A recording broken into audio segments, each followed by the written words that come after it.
Welcome back, Michael James here. I'm going to answer this question now from my Facebook group.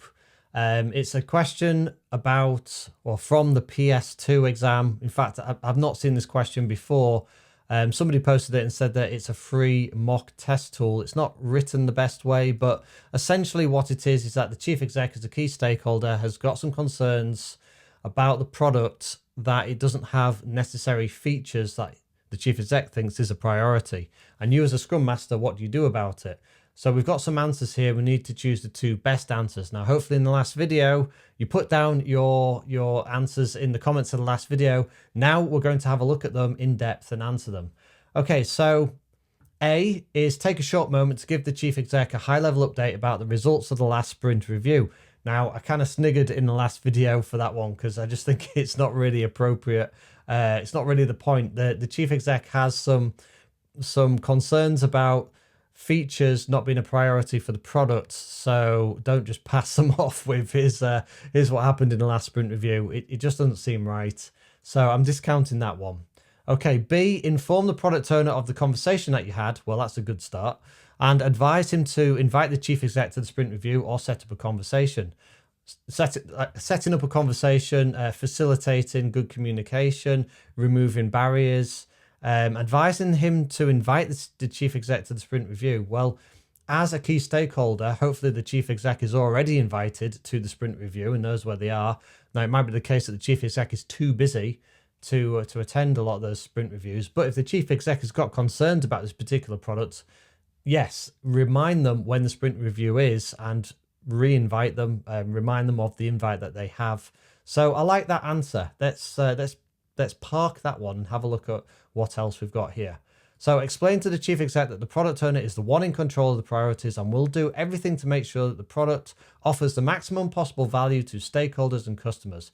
He does not need to worry. That question itself is written it's almost written much better than the other questions. So you can almost tell in the way that it's written that is possibly one of the better answers. Now, if we go to the Scrum Guide, I mean, this is one of the points of this question really, is that, remember, for the product owner to succeed, the entire organization must respect their decisions. That includes people above the product owner, the chief exec. The chief exec is going to be managing the whole organization, and the chief exec is going to have lots of products, lots of people under them who are managing lots of different products. So the chief exec is going to have a higher level understanding of the business. But when it comes to that product in particular, it's the product owner that really gets into the detail about the product, the market for that product, the users for that product. So they're the ones with the highest level of detail. So they also should have the highest level of authority when it comes to making the functions and features and tasks and prioritizing them in the product backlog because they're so close to that detail. And the whole organization must respect their decisions because of that. Now, the product owner needs to make them visible, of course, and explain why those decisions have been made and why the priorities are what they are. But it's up to the product owner, essentially. So that is something from the Scrum Guide. These decisions are visible in the content and ordering of the product backlog and through the inspectable increment at the sprint review. So it can be discussed, of course, at the sprint review as well and explained. So let's just go back to that question. Explain to the CEO that the product owner is the one in control of the priorities. Yep. So it's basically reassuring the chief executive. The only thing is, though, that seems like you're passing it off. Again, it's like telling the chief executive, don't worry, the product owner is the one in control. But the chief exec is a key stakeholder with some concerns. So that information needs to get to the product owner. So although this is technically right in question C, answer C, it's not very helpful from a Scrum Master because they're not really doing anything about it. They're just explaining the Scrum framework to the chief executive. So no, I don't like that one actually. Let's have a look at D. Take note of the features mentioned by the chief exec and relay them to the product owner. That's helpful. Take note of the features mentioned by the chief exec and relay them to the product owner. So that is bare minimum helpful anyway. And E, advise the chief exec to have a conversation with the product owner. So this is the Scrum Master just passing off the it's basically telling the chief exec to go and have a conversation with the product owner. It's not that helpful, is it? It's like saying, oh, well, yeah, okay, go talk to the product owner. The Scrum Master could do more here. I mean, the chief exec's going to be somebody that's extremely busy. The product owner is extremely busy. The Scrum Master is there to help. So, it's helpful to say, go have a conversation with the product owner, but the Scrum Master could do more in that situation. Like take the note of the features mentioned by the chief exec and relay them to the product owner. Okay, so which is the best two answers in that? So I think B, inform the product owner of the conversation that you had and advise him to invite the chief exec to the sprint review or set up a conversation. This is very helpful. You're informing the product owner that the chief exec's got concerns and what they're about, and you've advised the chief exec to go to the sprint review and or set up a conversation, which is good. This fosters transparency and collaboration whilst respecting the product owner's role in prioritization. Inviting the chief exec to the sprint review ensures alignment and demonstrates the team's responsiveness to key stakeholders' concerns. And D, take note of the features mentioned by the chief exec and relay them to the product owner. So this approach captures the chief exec's concerns and provides the product owner with valuable context for prioritizing without disrupting the Scrum team's process or hierarchy.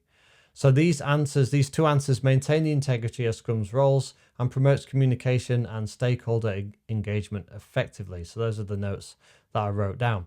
Now, why not E?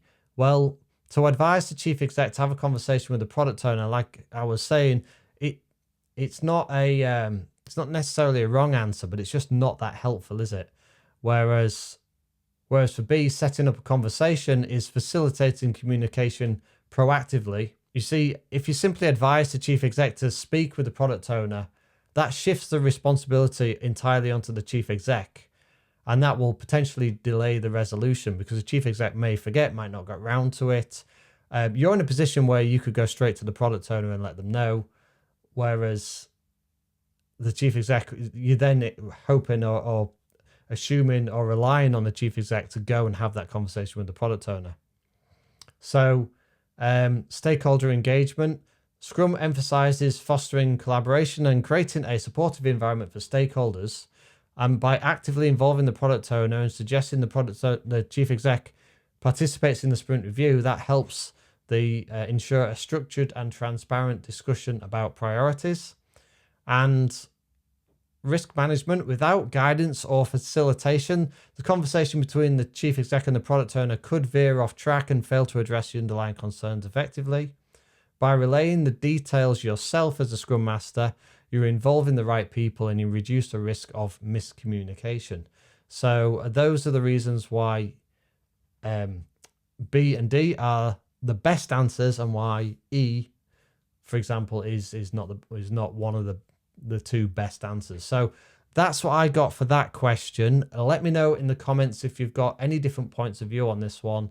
And I'll have a look at the comments in this video as well. So I hope you enjoyed that. I subscribe because I'm going to be doing these questions at least once a week, and they're going to help with your certifications, of course, because we're really diving into questions quite thoroughly in this playlist. So hopefully you enjoy that. Check out my YouTube channel for more free information. You can go to learnmanagementonline.com to find my courses, or go to Udemy and just search for Michael James, where you can find all of my online courses to help you get your Scrum certifications and get jobs in with any field really. But I'm also prioritizing courses on helping to get jobs as a Scrum Master and Product Owner. Those courses will be coming out soon in 2025. So you can find them on Udemy under Michael James or learnmanagementonline.com.